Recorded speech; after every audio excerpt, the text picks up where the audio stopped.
we can be good students of truth,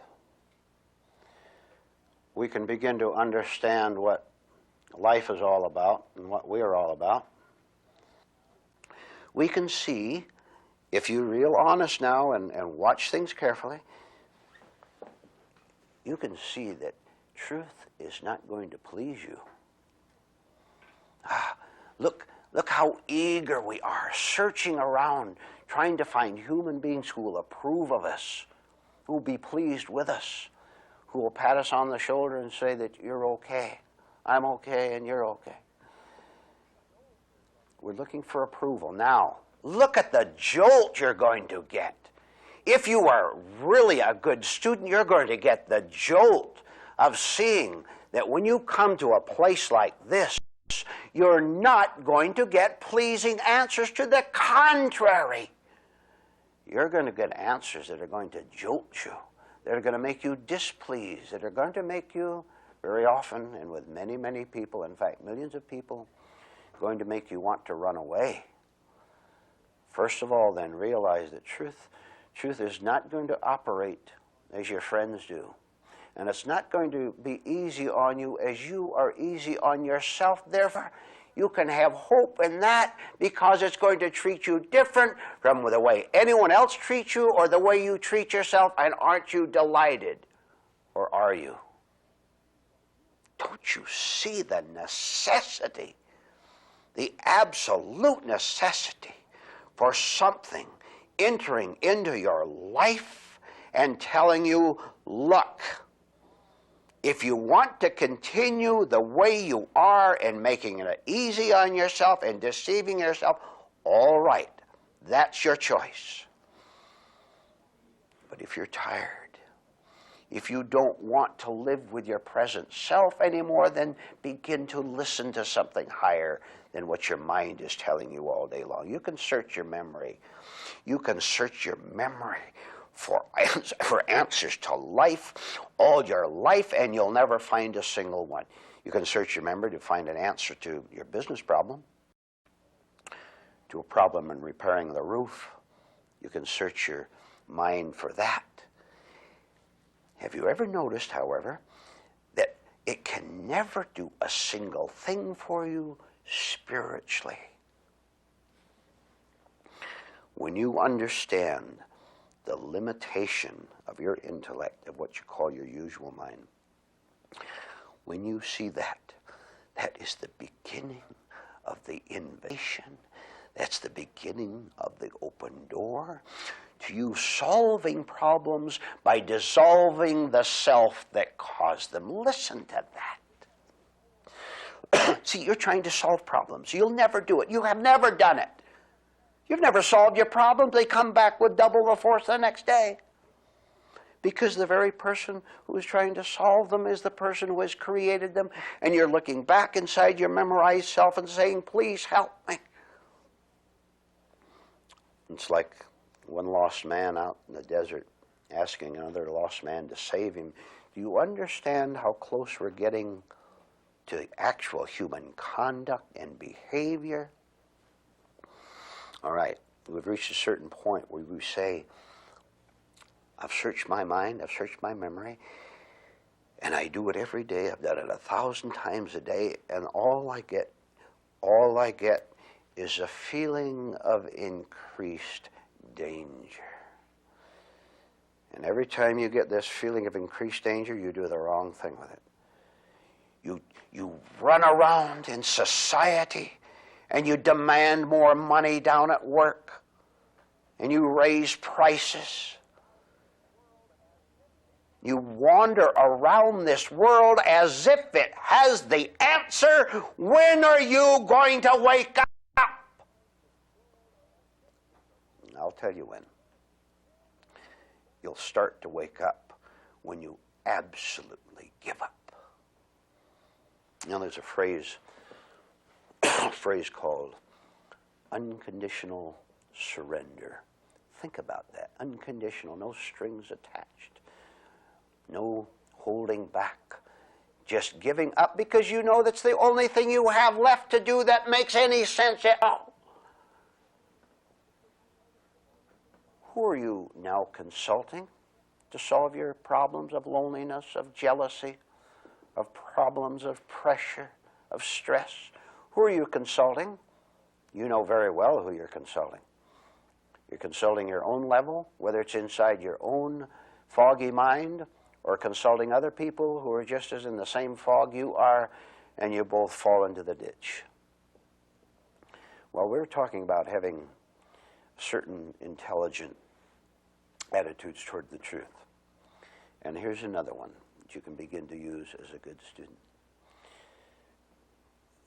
Don't expect the truth to change for you. You see, we come to a certain place where we're told something that we must do, and we use all the same tricks, the same pleadings, to see if maybe we can plead with truth, persuade it to change. You know, this happens very frequently in human life, doesn't it? You plead with your wife or husband and try to change their mind. You pleaded with mom and papa all those years. We found out that with certain little tricks and certain little games, we could finally get what we want by getting the other person to change his mind. Yes, you can go into town with your boyfriend, girlfriend if you want, things like that.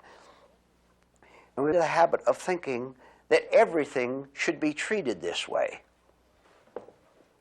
Let me tell you, a desperate prayer to try to get truth to change, God to change, I'll tell you what that is. Maybe this will shock you a little bit. You're merely praying to your own mind. You're keeping yourself on your own level. There is authentic prayer. I'll tell you what it is. And you have a long ways to go before you can do it. Now, I'll tell you what an authentic prayer is. It comes from the heart, not the mind. It comes from the spirit, you understand.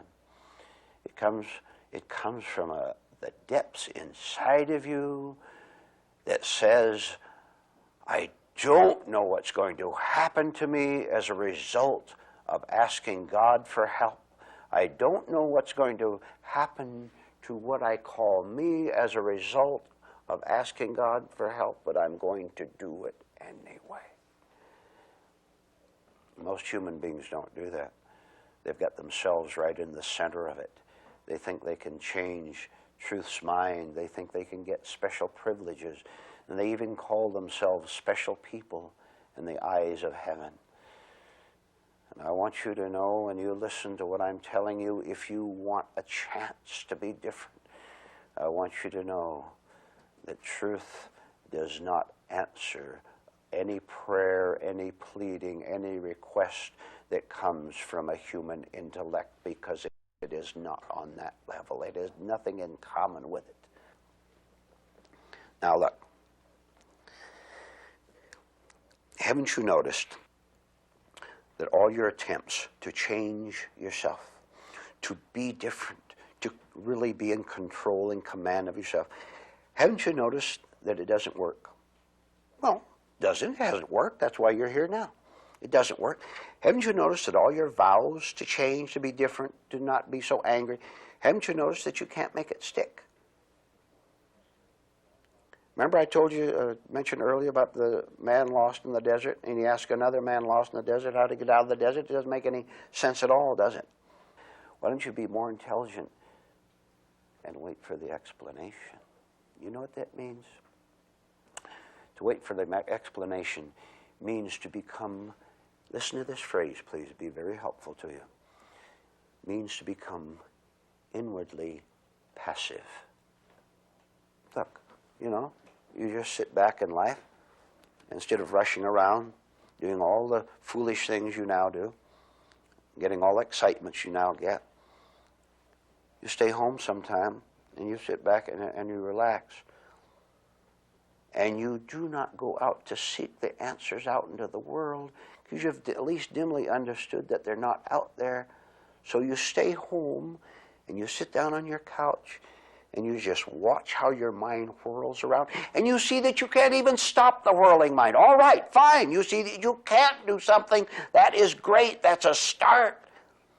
Before, you thought you could think anything you want. You could direct your mind. You could build a great business. You could make great decisions.